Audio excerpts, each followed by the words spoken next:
Hello everybody, this is Ryan, also known as MrMightyMcD, and this is a first look at Counterstrike Global Offense. Counterstrike Global Offense expands on the classic team-based action gameplay that was pioneered when it first launched 12 years ago, featuring a massive arsenal of over 45 weapons, loads of maps, new game modes, new visuals, leaderboards, and over 165 awards to be earned. Counterstrike Go looks to be a must-have tactical shooter, but how is it really? The trial was 1.93 gigabytes, and in that you get 45 minutes of game time across all the available modes in the game. You can play online via quick match or custom match, invite your friends to play with you in a party, play with bots offline, and try out the weapons course to get you to grips with the game. I decided to try out the weapons course since I haven't played in a very long time and was wondering how this entry in the series feels, and from playing the weapons course it feels very much like Counter-Strike, as you would expect. The weapons course was very well made, adding some humour and flavour in there to keep things interesting and teach you about the game's mechanics, which work very well on a controller and bring me back to the days when Counter-Strike was big on the original Xbox. The only problem I have with the weapons course and playing with bots offline is that it takes away your 45 minutes of game time. I expected the weapons course and playing with bots perhaps wouldn't count, but it does, and that sucks. But needless to say, both are very fun and enjoyable, but what you probably want to know is how the online plays. Counter-Strike Global Offense is, well, it's Counter-Strike. You typically have one life in a round and that's it. Once you're dead, you're dead, so if you think that will frustrate you, then this might be the game for you.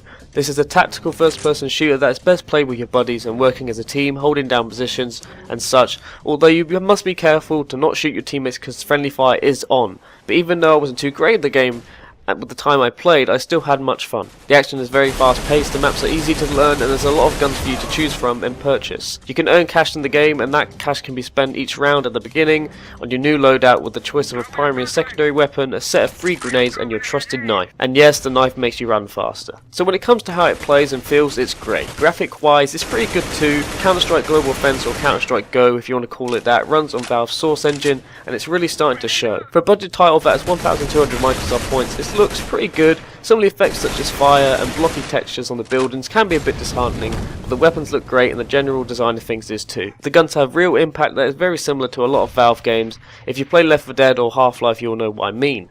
Guns just pack a punch, and the sound department did a really good job. The music is epic as you start a new round and generally can get you pumped, especially when it's in the closing few seconds and you're the only one left hoping to pull a clutch. Overall though, Counter-Strike Global Offense is a very well made game. It's fun, fast paced and exciting with a variety of different weapons and modes and maps for you to try.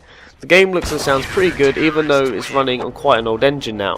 It's still good for 1,200 Microsoft points. My only issue with Counter-Strike Global Offense is that its impact on new players. New players might find this game frustrating at first, and even though the weapons course does a great job at teaching you the ropes, Counter-Strike Go is still best played with a team, so bear that in mind.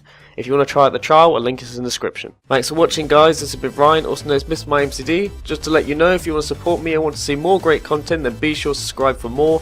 It will really mean a lot guys with the effort I put into these videos. If you want to get up to date with my next set of videos coming out or learn a bit more about me, then follow me on Twitter at MrMightyMcD, or for live stream opportunities where you can play with me, you can look out for me on twitch.tv/MrMightyMcD. But if these videos aren't really your fancy, then why not check out my new Let's Play channel over at youtube.com/MrMightyMcD I post a variety of different games with a heavy amount of uploads regularly, with gameplay for myself and with my friends. It's great fun to watch, so be sure to check that out and subscribe to that channel for that type of content as well. And lastly, if you're looking for even more content, be sure to check out the rest of this channel, MrMightyMcD LPs, and click the video previews on screen. Anyway guys, take care and have a lovely day.